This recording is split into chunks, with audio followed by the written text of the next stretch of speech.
Hey there. I want to talk today about what the difference is between conscious and unconscious.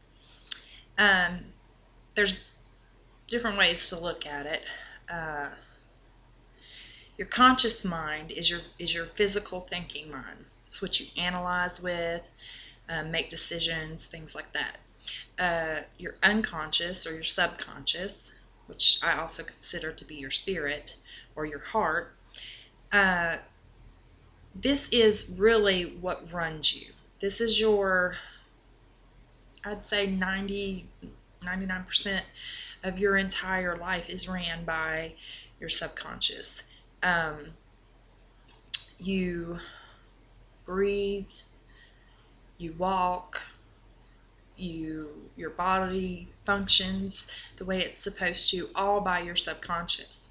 I mean, you don't sit there and think, oh, beat, beat, beat with your heart. You don't think, breathe in, breathe out, breathe in, breathe out, or put one foot in front of another.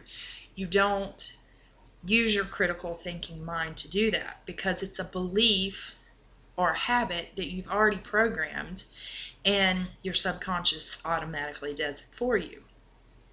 And this is where great things can happen, because when you program your subconscious mind to think in a certain way, you're creating great things. Your subconscious mind can be programmed to whatever new belief you want. Take a baby, for instance. When they're first starting to learn to walk, they fall several times. They get up, they, stumble around, they might take a step and fall. After so long, they're able to walk around and run. And that is their subconscious being programmed each time that they fall and get back up and try again. It is programming their subconscious mind that that's what they want to do. So once that program is implanted into the subconscious mind, it's done naturally. You and I don't have to concentrate on putting one foot in front of the other. And it's just done natural. And but it wasn't before. It wasn't before we ever learned to walk. It wasn't natural. We had to program it. And there's other things that you programmed your entire life to your subconscious. You programmed your personality, your beliefs, everything that you do in life was programmed. And if there's anything in your life that's not working that you want to change, you can reprogram your subconscious to change it. Say you have a smoking habit, for instance. You can change that habit. You develop that habit with that first cigarette, the next cigarette, the next cigarette, showing your subconscious that you wanted that cigarette. So now you have the desire, the urges, the cravings.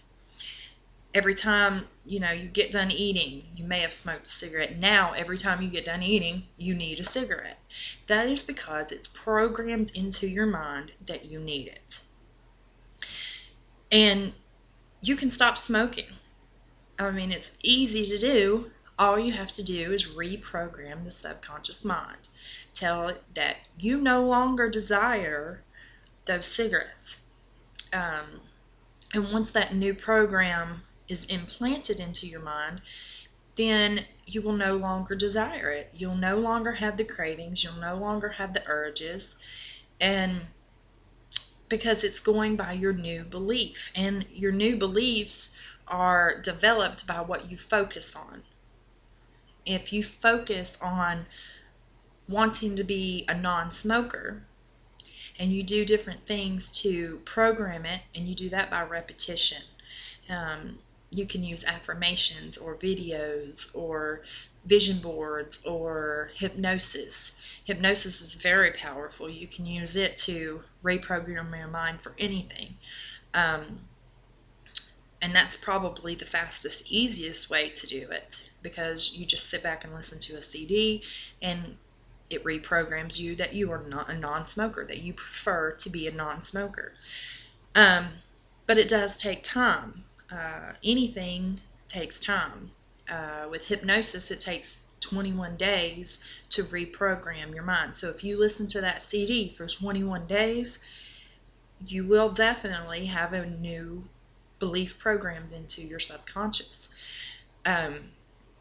And repetition, I mean, if you repetitiously tell yourself you are a non-smoker, you're going to feel healthier and better, and you no longer desire those cravings, and eventually the repetition will reprogram the subconscious to be a non-smoker.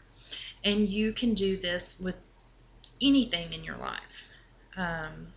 Anything that you want to create, any desire you want to create, as long as you use your visualization, you can make your subconscious believe that you have it, which will in turn make the law of attraction bring it to you.